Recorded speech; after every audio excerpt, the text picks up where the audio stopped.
প্রিয় শিক্ষার্থীরা, তোমাদের আজকে আমি দেখাবো ডায়মন্ডের ক্লাস কিভাবে করতে হয় অতি সহজে। আর একটু কঠিনই হবে, তারপরও তোমরা বারবার দেখবে যাতে বুঝতে পারো। তো চলো শুরু করি। তো প্রথমে তোমরা কালার পেন নিয়ে বসবে, যাতে এই কালারগুলোর সাথে ম্যাচ করে করতে পারলে তোমাদের জন্য ভালো হবে। তো প্রথমে আমরা একটা লাল কালির কালো করে দিলাম। দেওয়ার পরে এটাকে সোজা নামিয়ে দাও একটুখানি। দেওয়ার পরে এখানে আমরা কালো কালি বসিয়ে দিব।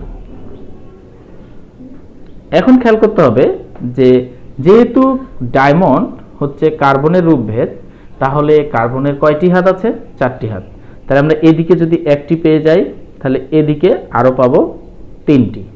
তাহলে আমরা সেটা কি করব? এখানে যতখানি নামিয়েছ খেয়াল করে দেখো, এটা 90 করে দিবে। তাহলে আমরা এটাকে 90 আকারে একটা সোজা করে হাত দিয়ে দিলাম। একটু শেপটা নিচের দিকে নিয়ে আরেকটা করে দাও।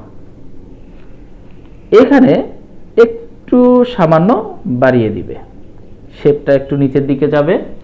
এরপরের অপশন, আমরা আবার এরকম কালো বৃত্ত পাবো এগুলোর সমান্তরালে আসার পর। তাহলে কি করব?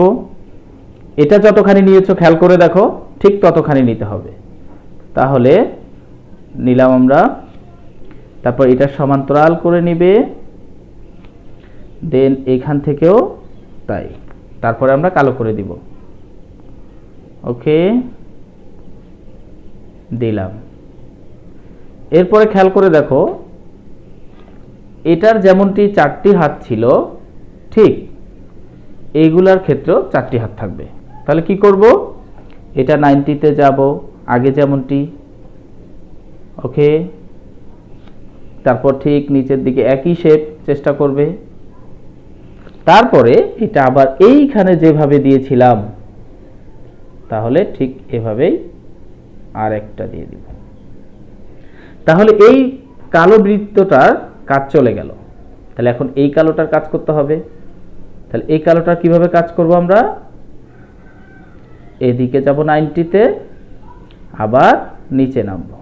তাহলে এখানেও একটা কি লাল বৃত্ত, দেন একই অবস্থা এদিকে যাব। ওকে প্রিয় শিক্ষার্থী, বুঝতে পারছো আশা করছি। এরপর এটা বাকি, তাহলে এখানে আমরা দিলাম, তারপর নিচে আসব, একই শেপে আবারও এদিকে যাব। তাহলে এখন আবার কি নিচে নামবে। তাহলে এখানে আগে, তারপর এখানে দাও, তারপর এই বৃত্ত থেকে, এই বৃত্ত থেকে, এই বৃত্ত থেকে, তারপর ঠিক এখান থেকে। তাহলে এরপর গুলো কি হবে? কালো হবে। তাহলে আমরা এখানে কালো করে দিলাম, ঠিক এখানেও কালো, তারপর এখানেও। ওকে,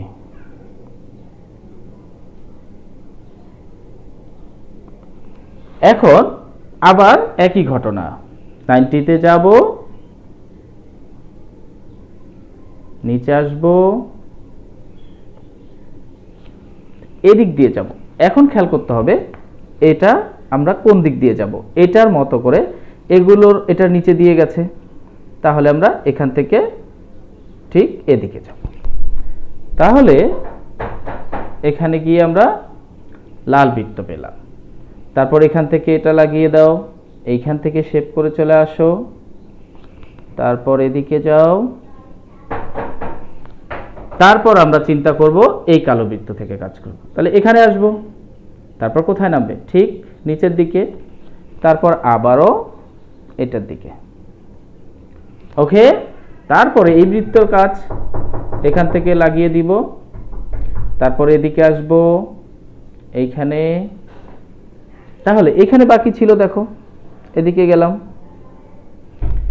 এরপরে এই কাজ, তারপর এদিক থেকে যাব, এই তো। তারপর এটা থেকে এখানে মিলিয়ে দাও, এখানে মিলিয়ে দাও, তারপরে আবার চলে যাও। তো প্রিয় শিক্ষার্থীরা, আশা করছি তোমরা বুঝতে পেরেছ। তো এটা চিত্রটা কি হচ্ছে? তাহলে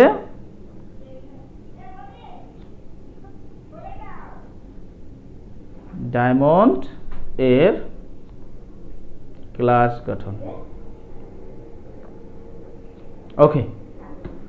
ওকে, আশা করছি তোমরা সবাই বুঝতে পেরেছো।